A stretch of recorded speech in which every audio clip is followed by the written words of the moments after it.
आज म तपाईहरुलाई बीएड सेकेन्ड इयरको एजुकेसन साइकोलोजीको यो युनिट 2 को चाहिँ आज म तपाईहरुलाई सर्ट नोटहरु बताउने छु। सर्ट पोइन्टहरु म युनिट 2 को चाहिँ पोइन्ट वाइज म तपाईहरुलाई यहाँ शेयर गर्ने छु।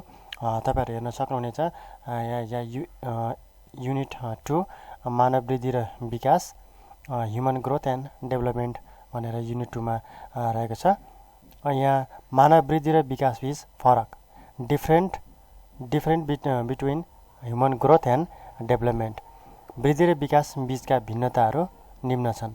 यो चाहिँ तपाईहरुको निम्ति यहाँ वृद्धि र विकासको चाहिँ यहाँ यो डिफरेन्स यहाँनिर छ। एकमा छ वृद्धि मानिसमा हुने परिमाणात्मक र संख्यात्मक परिवर्तनहरूसँग सम्बन्धित हुन्छ भने विकास गुणात्मक परिवर्तनहरूसँग सम्बन्धित हुन्छ। दुईमा वृद्धिद्वारा शरीरका बाह्य र आन्तरिक अङ्गहरूको आकार, तौल, लम्बाइ, क्षमता आदि पक्षहरूमा परिवर्तन हुन्छ भने विकासद्वारा मानिसका गुणहरूमा क्रमिक, नियमित र प्रगतिशील परिवर्तनहरू हुन्छन्। त्यसैगरी 3 मा वृद्धिद्वारा धनात्मक र ऋणात्मक दुवै दिशाहरूमा परिवर्तन हुन्छ, जस्तै मानिसको तौल बढ्न वा घट्न सक्छ। त्यसैगरी यसमा चाहिँ विकासद्वारा हुने परिवर्तनहरू एक निश्चित दिशातर्फ अर्थात् धनात्मक दिशातर्फ लक्षित हुन्छन्। भनाइको तात्पर्य विकासले पुराना गुणहरूमा नयाँ गुणहरू थप्दै जाने कार्य गर्दछ। तसर्थ विकासद्वारा हुने परिवर्तनहरूलाई प्रगतिशील परिवर्तन पनि भन्न सकिन्छ। त्यसैगरी यहाँ तपाईहरु 4 मा हेर्न सक्नुहुन्छ वृद्धिद्वारा हुने परिवर्तनहरू एक निश्चित उमेरसम्म मात्र सीमित हुन्छन्, जस्तै शारीरिक वृद्धि किशोरावस्थासम्म मात्र हुन्छ। त्यसैगरी यस्ता विकासबाट हुने परिवर्तनहरू जीवन पर्यन्त नै सञ्चालन भइरहेका हुन्छन्। त्यसैगरी वृद्धिको सीमा हुन्छ, विकासको सीमा हुँदैन। प्रत्येक व्यक्ति वृद्धिको सीमामा पुग्दछ, कोही पनि व्यक्ति विकासको सीमामा पुग्दैन। त्यसैगरी 7 मा वृद्धिमा आएका परिवर्तनहरू मापन गर्न सकिन्छ भने विकासको गुणात्मक परिवर्तनलाई मापन गर्न सकिन्न, मात्र व्यवहारको अवलोकनद्वारा मूल्याङ्कन गर्न सकिन्छ। यो थियो वृद्धि र विकास बीचको यो पोइन्टहरू डिफरेन्सहरू। त्यसैगरी अब म तपाईहरुलाई यहाँनिर बताउने छु यहाँनिर मानव विकासका विशेषताहरू। यो the main characteristics of human development. मानव विकासका चाहिँ विशेषताहरू चाहिँ के रहेका छन् यहाँ म तपाईलाई बताउने छु। यहाँनिर 10 वटा पोइन्टहरू रहेका छन्।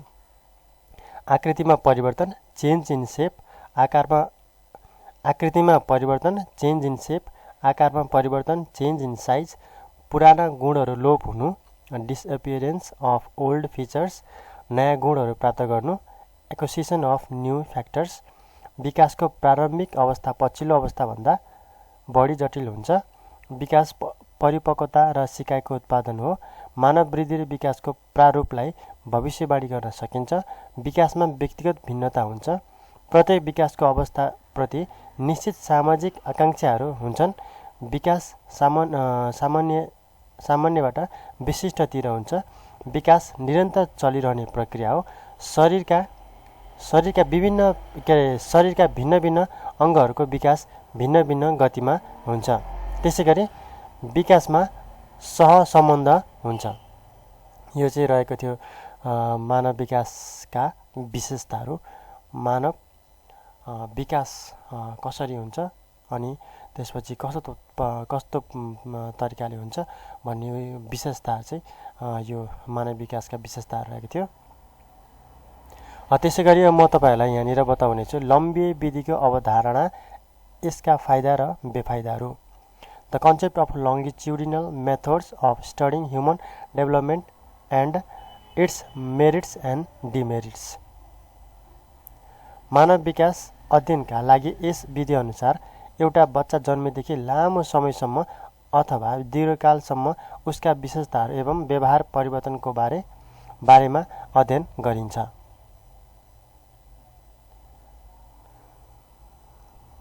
बालकको शारीरिक, बौद्धिक, सामाजिक, संवेगात्मक, भाषिक आदि विकास क्रमिक रूपमा भइरहने हुनाले उनीहरूको विभिन्न अवस्थामा आउने मानव विकास अध्ययनका लागि लम्बे विधि एक महत्त्वपूर्ण एवं उपयोगी विधि हो,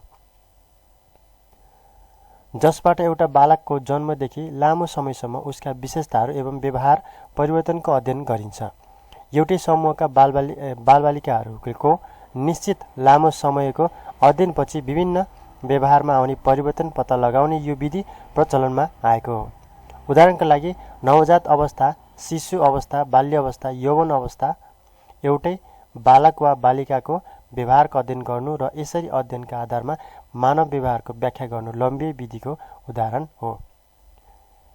यो रहेको थियो लम्बे विधि, लम्बे विधिको अवधारणा, यसका फाइदा बेफाइदाहरू। अब त्यसै गरी म तपाईँहरूलाई बताउने छु यहाँनिर लम्बे विधिका फाइदाहरू। Merits of longitudinal method. मानव विकासको अध्ययन गर्ने यो पहिलो विधि हो। एउटै बच्चाको अध्ययनबाट अन्य बच्चाहरूको अध्ययन व्याख्या गर्न सकिन्छ। यसअनुसार बालबालिकाहरूको एउटै समूहको पनि निश्चित लामो समयसम्म अध्ययन गर्न सकिन्छ। बालकको क्रमिक वृद्धि अध्ययन गर्न सघाउ पुग्दछ। संस्कृति, वातावरण, व्यवहार तथा व्यक्तित्वमा परेको प्रभाव अध्ययन गर्ने अवसर प्राप्त गराउन मद्दत मिल्छ। यस विधिबाट प्राप्त नतिजा बढी वस्तुगत तथा विश्वसनीय हुन्छन्। यस विधिबाट कुनै पनि निश्चित अवधिमा भएको विकासका परिमाणात्मक तथा गुणात्मक जानकारी प्राप्त गर्ने गरिन्छ। यो रहेको थियो लम्बे विधिका फाइदाहरू। त्यसै गरी अर्को लम्बे विधिका सीमितताहरू, लिमिटेसन्स अफ लङ्गिच्युडिनल मेथड। यो लिमिटेसन्स भने कुन हदसम्म चाहिँ हामीले चाहिँ यसलाई चाहिँ अपनाउन सकिन्छ, अध्ययन गर्न सकिन्छ भनेर चाहिँ यहाँनिर यसमा यो सीमितताहरू यसको रहेको छ। यहाँ तपाईँहरू हेर्न सक्नुहुन्छ। यसमा निकै बढी समय लाग्ने हुनाले अरू प्रयोगकर्ताबाट अनुगमन अध्ययनको जरुरत पर्दछ, जुन खर्चको हिसाबले पनि महँगो पर्न जाने हुन्छ। यो बढी समय लाग्ने हुन्छ। एउटै अध्ययनकर्ताले यस्तो अध्ययन गर्न कठिन हुन्छ र अभिलेख सुरक्षित राख्न पनि गाह्रो पर्दछ। त्यसै गरी 3 मा अभिभावक वर्गले लामो समयसम्म आफ्ना बच्चाहरूको अध्ययन गर्ने अनुमति नदिन पनि सक्दछ, किनभने यसले बालबालिकाहरूलाई बाधा समेत पुर्याउँदछ।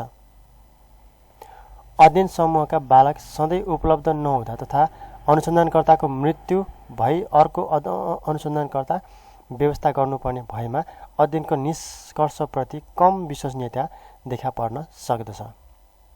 त्यसै गरी 5 मा नमुना समूह तुलनात्मक रूपमा सानो हुने भएकोले यसका निष्कर्षहरू हर ठाउँ र परिवेशमा सामान्यीकरण गर्न सकिँदैन। यो रहेको थियो लम्बे विधिका सीमितताहरू। अब त्यसै गरी म तपाईँहरूलाई अर्को बताउने छु अध्ययनको क्षितिजीय विधि, यसका फाइदा र बेफाइदा। क्षितिजीय विधि रहेको छ यो चाहिँ the cross sectional method of studying human development and its strength and weakness. क्षितिज विधिका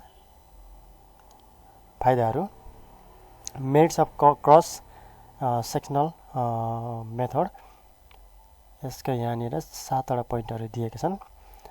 यस विधिमा खर्च र समय कम लाग्दछ, तसर्थ यो अध्ययन सरल हुन्छ।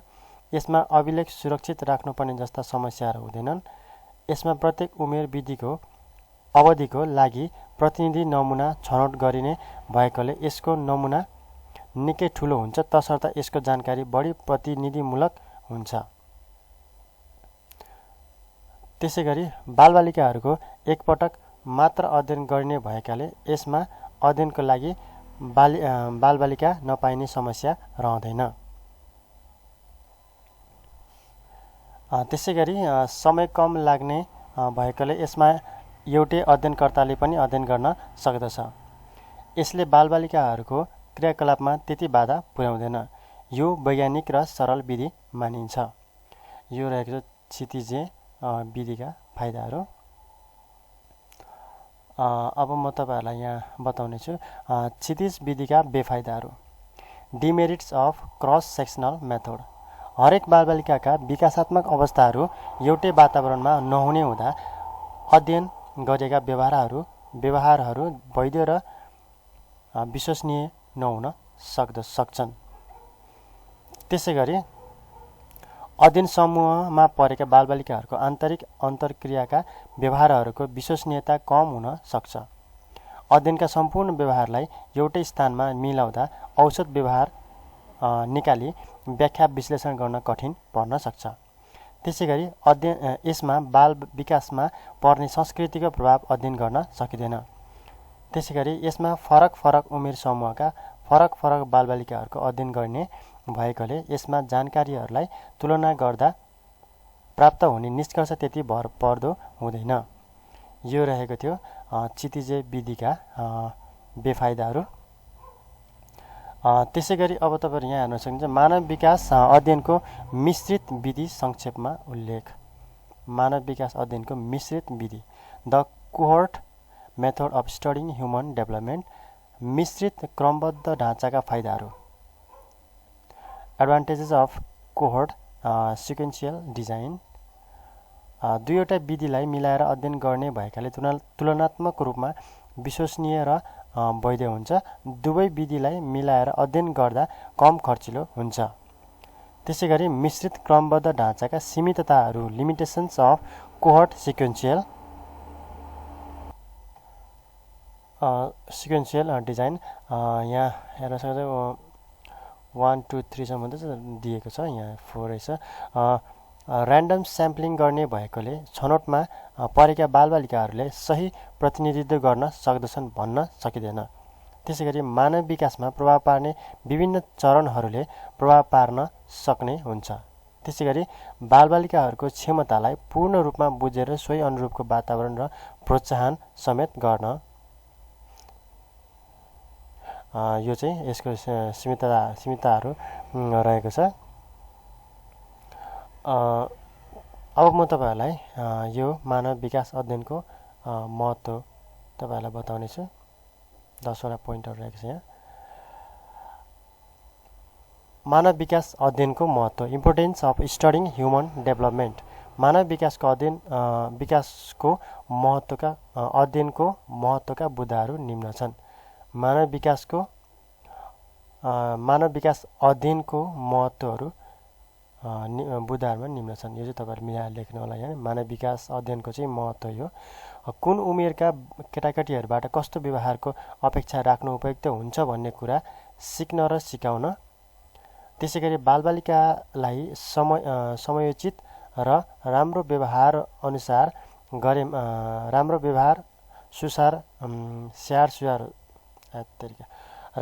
स्याहार सुसार गरेमा मात्रै उनीहरूको वृद्धि र विकास राम्रोसँग हुन जान्छ भन्ने कुरा थाहा पाउन। त्यसैगरी व्यक्तिमा आउने व्यक्तिगत भिन्नताको जानकारी गरी सो अनुकूल उपयोगी व्यवहार प्रदर्शन गराउने बनाउन। त्यसैगरी उपयुक्त सरसल्लाह र मार्गनिर्देशन गराउन। त्यसैगरी भावी वृद्धि र विकासका बारेमा जानकारी प्राप्त गर्न। त्यसैगरी बालबालिकाहरूलाई लगाइने कार्यको पूर्व तयारीका बारेमा जानकारी गराई सो अनुरूप व्यवहारमा समेत उतार्न। त्यसैगरी शारीरिक रोगका कारण मानसिक रोग उत्पन्न हुनाले चिकित्सा क्षेत्रमा प्रयोग गर्न, व्यक्तिले गर्ने अपराधहरू बुझी तिनीहरूको रोकथाम गर्न, स्वस्थ शरीरमा स्वस्थ मस्तिष्क भएको व्यक्ति तयार पार्न सघाउ पुर्याउन।